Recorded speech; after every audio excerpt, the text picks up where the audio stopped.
Hi friends, എല്ലാവർക്കും നമസ്കാരം. Welcome back to ജയം ജേണി. 18 ദിവസങ്ങൾ 36 കഥാപാത്രങ്ങൾ. വെറും 36 കഥാപാത്രം മാത്രമല്ല, ചെറിയൊരു സിനിമയുടെ ഈ എന്താ പറയാ ഹൈപ്പും കാര്യങ്ങളൊക്കെ കയറിപ്പോണ പോക്കാണ്. അല്ലെങ്കിൽ അവർ നടക്കുന്ന പബ്ലിസിറ്റി ഒക്കെ ഇമ്മാരിക്ക പബ്ലിസിറ്റിയാണ്. ചെറിയ സിനിമയാണ്. എന്തായാലും ആദ്യത്തെ 2 കഥാപാത്രങ്ങൾ ഇന്നലെ വന്നിരുന്നു. ഇന്നിപ്പോ 10 മണിക്ക് പുതിയ ഒരു കഥാപാത്രം കൂടി വന്നിട്ടുണ്ട്. അങ്ങനെ നമ്പർ 36, 35, 34 ക്യാരക്ടർ നമ്പർ ഇത്ര ആളുകൾ തന്നിട്ടുണ്ട്. പുതിയ ആളുകളൊന്നും ഭയങ്കരമായിട്ടുള്ള ആളുകൾ നമ്മൾ പ്രതീക്ഷിക്കുന്ന ആളുകളിലേക്ക് എത്തുന്നേ ഉള്ളൂ. എന്തായാലും ആദ്യം തന്നിട്ടുള്ളത് സേവിയർ എന്ന് പറഞ്ഞ കഥാപാത്രമായിരുന്നു. Jaise Jose as Xavier, character number 36, Jaise Jose as Xavier എന്ന് മാത്രം കൊടുത്തിട്ടുണ്ട്. പിന്നെ in the every character leaves a mark എന്നാണ് പറഞ്ഞിട്ടുള്ളത്. സത്യമാണ്. ഓരോ കഥാപാത്രം, അതിൽ ആ സിനിമയിലെ ചെറിയ ചെറിയ കഥാപാത്രം ചെയ്തിട്ടുള്ള ആളുകളെ പോലും നമുക്ക് നന്നായിട്ട് നമ്മുടെ ഉള്ളിൽ സ്കെച്ച് ആയിട്ടുണ്ട്, നമ്മുടെ ഉള്ളിലേക്ക് ഇറങ്ങി ചെന്നിട്ടുണ്ട്. കാരണം അങ്ങനത്തെ ഷോട്ടുകളായിരുന്നു എല്ലാം. പറയുന്ന ഡയലോഗ്സിനും വരുന്ന നിൽക്കുന്നതിനൊക്കെ പ്രാധാന്യം ഉണ്ടായിരുന്നു. അമ്മ അതിലൊരു വമ്പൻ പരിപാടിയാണ് ലൂസിഫർ. എമ്പുരാൻ അതിന് മുകളിൽ പോകും നമ്മൾ ആഗ്രഹിക്കുന്നു. എന്തായാലും ആദ്യത്തെ കഥാപാത്രം സേവിയർ ആയിരുന്നു. സേവിയറിനെ കാണുമ്പോൾ തന്നെ ആ സീനൊക്കെ നമുക്ക് ഓർമ്മയുണ്ട്. മഴയും മഴത്തോടെ പിടിച്ച് നിൽക്കുന്നതും എല്ലാവരും വരുന്നതും ഇൻട്രീയും കാര്യങ്ങളും ഒക്കെ നമുക്ക് ഓർമ്മയുണ്ട്. എന്തായാലും ആ ക്യാരക്ടർ അടുത്തേലും ഉണ്ടാവും നമ്മൾ വിചാരിക്കുന്നു. എന്തായാലും എബ്രഹാം ഖുറേഷിയുടെ കൂടെ, അല്ലെങ്കിൽ ഖുറേഷി എബ്രഹാമിന്റെ കൂടെ ഒന്നും ഉണ്ടാവില്ല. ഇനി ഖുറേഷി അബ്രഹാം എല്ലാവരും പറഞ്ഞ പോലെ രണ്ടാളാണെന്നും അറിയില്ല. അങ്ങനെ കുറെ കമന്റ് വരണം കൊണ്ട് പറഞ്ഞു കേട്ടോ. അപ്പോ എന്തായാലും അങ്ങനെ ഉണ്ടാവില്ല. ഇത് ഇവിടുത്തെ ലൂസിഫർ നടന്ന് സ്റ്റീഫൻ നെടുമ്പള്ളി നടന്ന് പൊളിച്ചെടുക്കുക നാട്ടിലായിരിക്കും കൂടുതൽ ഉണ്ടാവുക. അങ്ങനെ തന്നെയാണ് തോന്നുന്നത് സ്റ്റീഫൻ ചായന്റെ കൂടെ. അടുത്തത് ശിവതയുടെ കഥാപാത്രമായിരുന്നു. ശിവത ആ Sreelekha. Presenting ശിവത Sreelekha in L2E, every character holds A purpose in the world of Empuraan. അതും ശരിയാണ്. എല്ലാ കഥാപാത്രത്തിനും ഓരോ പർപ്പസ് ഉണ്ട്. കാരണം ബൈജുചേട്ടന്റെ കഥാപാത്രം തന്നെ ഇപ്പോ വില്ലന്മാരുടെ സൈഡിൽ നിന്നിട്ട് ലാസ്റ്റ് ഇങ്ങോട്ട് ഉൾട്ടടിച്ച് തിരിഞ്ഞ് പോണ പരിപാടി ഉണ്ടല്ലോ, അത് നമ്മൾ പ്രതീക്ഷിച്ചിട്ടില്ല. അങ്ങനത്തെ കുറെ സർപ്രൈസുകൾ ഉണ്ട്. അപ്പൊ ഇതിലൊക്കെ ആരൊക്കെ എന്തൊക്കെയെന്ന് ഒരു ഐഡിയ ഇല്ല. അപ്പൊ ശിവത ഇനിയിപ്പോ എങ്ങനെയാണ്, എന്താണ് പുള്ളിന്റെ ക്യാരക്ടർ എങ്ങനെയാ വരിക, പുള്ളിക്കാരുടെ ക്യാരക്ടർ എങ്ങനെ വരുമെന്ന് അറിയില്ല. എന്തായാലും നമുക്ക് അറിയുന്ന കാര്യം ഇന്ദ്രജിത്തിന്റെ വൈഫായിട്ടുള്ള കഥാപാത്രമാണ്. ഇവർക്ക് എപ്പോഴും ഭയങ്കര ഡെപ്ത് ഉള്ള പോലെ ഫീൽ ചെയ്യുന്നത്, ഭയങ്കര നാച്ചുറൽ ആയിട്ടുള്ള ഒരു നടിയായിട്ട് തോന്നിയിട്ടുണ്ട് എനിക്ക് പേഴ്സണലി. ശിവത എനിക്ക് ഭയങ്കര ഇഷ്ടമുള്ള നടിമായിട്ടുള്ള ഒരാളാണ്. കൊടുക്കുന്ന ക്യാരക്ടർ വളരെ മെച്ചൂർഡ് ആയിട്ട് ചെയ്യുന്ന പോലെ ഫീൽ ചെയ്യുന്നുണ്ട്. കുറച്ച് മെച്ചൂർഡ് ആയിട്ടുള്ള ക്യാരക്ടേഴ്സ് ചെയ്യാൻ കുറച്ച് ആളുകളെ നമുക്ക് ഉള്ളൂ. അപ്പൊ അത്തരത്തിൽ ശിവത ഒരു ഗംഭീര ആക്ട്രസ് ആണ് എന്നെപ്പോഴും തോന്നിയിട്ടുണ്ട്. ഇവിടെയാണെങ്കിലും ആ ഒരു നാടൻ കുടുംബിനി എന്നുള്ള രീതിയിൽ വളരെ ഒരു നോർമൽ ആയിട്ടുള്ള ജീവിതം ജീവിക്കുന്ന ഒരു സാധാരണക്കാരി എന്ന രീതിയിൽ തന്നെ ഒറ്റ നോട്ടത്തിൽ ഈ ഫോട്ടോയിൽ കാണുന്നുണ്ട്. പിന്നെ നമുക്കറിയാം ഇന്ദ്രജിത്തിന്റെ കഥാപാത്രമാണെങ്കിലും ഫസ്റ്റ് തന്നെ ആ കണ്ണാടിയിൽ വരെ, അല്ലെങ്കിൽ കണ്ണടയിൽ വരെ ആ സൈഡ് കാലൊക്കെ ആയിട്ട് റബ്ബർ ഇട്ട് ചുറ്റിയൊക്കെ വെച്ചിട്ടുണ്ട്. അമ്മാരി എന്താ പറയുക, പിടുത്തം വിട്ട് 5 പൈസ ഇല്ലാത്തൊരു അവസ്ഥ അല്ല, അങ്ങനത്തെ അവസ്ഥയിൽ നടക്കുന്ന ആളാണ്. സത്യാന്വേഷണമായിട്ട് മുന്നിട്ട് നടക്കുന്ന ആള്.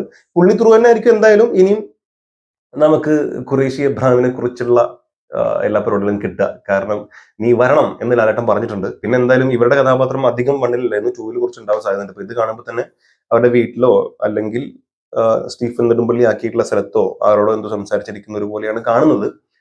അപ്പോ ഈ ക്യാരക്ടറിന് അതിൽ നമുക്കറിയാലോ, ആ ജസ്റ്റ് ഒരു കത്തിൽ അവസാനം നിങ്ങൾ കണ്ടെത്തിയൊക്കെ ശരിയാണ്, ഞാൻ ആണ് ലൂസിഫർ എന്നൊക്കെ പറഞ്ഞു, നിങ്ങളുടെ സ്വന്തം എൽ എന്നൊക്കെ പറഞ്ഞിട്ടൊക്കെ ഏതൊരു കത്ത് കൊടുത്തിരുന്നു. അതിലാണ് റിവീൽ ചെയ്തിട്ടുള്ളത്. കാരണം ഇന്ദ്രജിത്തിന്റെ മകളെയും ഭാര്യനെയും പിടിച്ചുകൊണ്ടിട്ടുണ്ടെന്നുള്ളത് മാത്രമല്ല, അവസാനം ഒരു സർപ്രൈസ് കൊടുക്കുന്ന പോലെയാണ് കാണിച്ചിട്ടുള്ളത്. അപ്പൊ എന്തായാലും അടുത്ത പാർട്ടിൽ വലിയൊരു ഭാഗം പ്രതീക്ഷിക്കാം.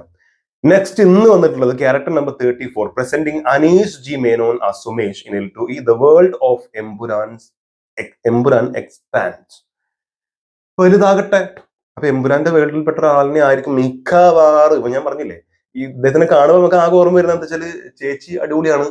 പക്ഷെ ചേച്ചിനേക്കാളും നന്നായിട്ട് ഇംഗ്ലീഷ് പറഞ്ഞാണോ അതോ ചേച്ചിനെ നല്ല കളറോ ഭംഗിയോ അങ്ങനെ എന്തോന്ന് പറയുന്നുണ്ട്. നമ്മുടെ ചേട്ടൻ തന്നെയാണെന്ന് പറയുന്നുണ്ട്. ഇപ്പൊ ബൈചേട്ടൻ പറഞ്ഞ അതാണ് IMF പക്ഷെ അതിന്റെ പേരെന്ന് കിട്ടുന്നില്ല കേട്ടോ. അതാണ് ആ പാട്ടിന്റെ പേര്. നാവിന്റെ തുമ്പത്തുണ്ട്, കിട്ടുന്നില്ല. അറിയുന്നവരെ ഒന്ന് കമന്റ് രേഖപ്പെടുത്തുക. ആ പാട്ടിന്റെ പേരെന്തായിരുന്നു?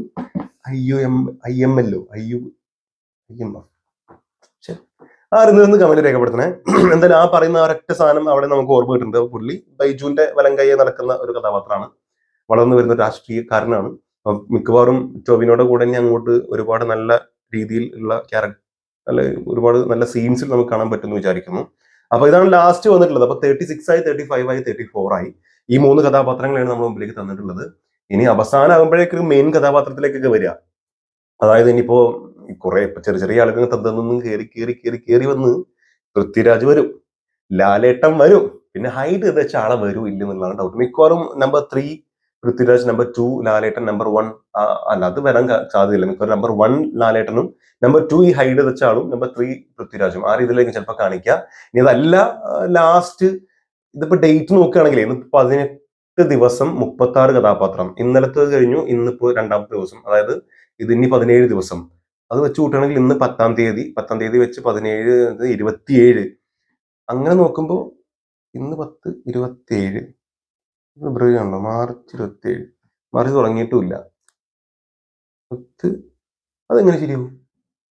18 ദിവസം 36 കഥാപാത്രം, ഫെബ്രുവരി, ഇതെങ്ങനെ വരും? ഇത് ഭയങ്കര കൺഫ്യൂഷൻ ആണല്ലോ. ഇത് ഫെബ്രുവരി അല്ലേ, മാർച്ച് 27 അല്ലേ പടം? ഇനി ഒരുപാട് ദിവസം ഉണ്ടല്ലോ. അപ്പൊ ഇനിയുള്ള 18 ദിവസങ്ങളിൽ അങ്ങനെ പറയുന്നു മാത്രമായിരിക്കും ഉദ്ദേശിച്ചിട്ടുണ്ടാവില്ല. അത് കഴിഞ്ഞിട്ടായിരിക്കും ചിലപ്പോൾ ട്രെയിലറൊക്കെ തരിക.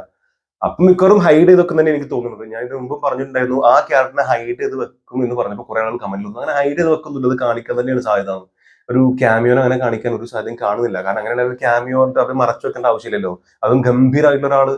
ഇപ്പൊ പല പേരുകളാണ് കേൾക്കുന്നത്, നമുക്കറിയാലോ. ഡോൺലി ആണെങ്കിലോ പിന്നെ വേറെ ഒരു നടന, ഫാസ്റ്റ് ആൻഡ് ഫ്യൂരിയസിൽ നടന, ഇപ്പൊ ഇന്നലെയൊക്കെ ഭയങ്കരമായിട്ട് എന്റെ പോസ്റ്റുകൾ വന്നിട്ടുണ്ട്. പക്ഷെ അതൊക്കെ കുറച്ച് റൂമേഴ്സ് മാത്രമാണ്, സ്ട്രോങ് റൂമേഴ്സ് ആണ്. അതല്ലാതെ മമ്മൂക്കനും പറയുന്നവരുണ്ട്, ഇവൻ ആരാണെങ്കിലും അവരൊക്കെ ഇങ്ങനെ ആള് കാണിക്കോ? ഇല്ല. 27ാം തീയതി പടം കഴിഞ്ഞതിന് ശേഷം ചിലപ്പോൾ അവർ കാണിക്കായിരിക്കും, റിവീൽ ചെയ്യായിരിക്കും. കാരണം ഓഫ്കോഴ്സ് അത് പബ്ലിസിറ്റി മറ്റു കാര്യങ്ങളൊക്കെ ആളുകൾ അറിയും ഫസ്റ്റ് ഷോ കഴിയുമ്പോൾ തന്നെ, അമ്മാരി ക്യാരക്ടറൊക്കെ ആണെങ്കിൽ അത് ഉറപ്പാണ്. അപ്പൊ എന്തായാലും ഹൈഡ് ചെയ്ത് വെക്കുന്നതിന് എനിക്ക് തോന്നുന്നത്. ഇല്ലെങ്കിൽ ആ ക്യാരക്ടറെ കാണിക്കാതെ 36 കഥാപാത്രങ്ങൾ, നമുക്ക് അറിയുന്ന 36 കഥാപാത്രങ്ങളെ കാണിക്കും. എന്തായാലും പൃഥ്വിരാജിന്റെയും ലാലേട്ടന്റെയും ആ ക്യാരക്ടർ പോസ്റ്ററിന് ഞാൻ കട്ട വെയിറ്റിംഗ് ആണ്. അതിനോട് അനുബന്ധിച്ച് കാണിക്കുന്നതായിരിക്കും ടോവിനോ, മഞ്ജു വാര്യരുടെ ഒക്കെ പുതിയ പോസ്റ്റേഴ്സ്. പക്ഷെ ആകെ പറയാനുള്ളത് ലൂസിഫറിന്റെ സാധനം തന്നെ പിന്നെയും കാണിക്കരുത്. ടീസറിൽ ലൂസിഫറിന്റെ ഡയലോഗ്സ് മാത്രമേ ഉള്ളായിരുന്നു.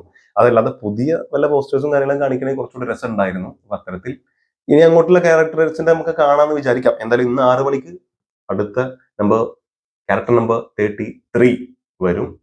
അതാരാ നമുക്ക് കാണാം. Wait and see.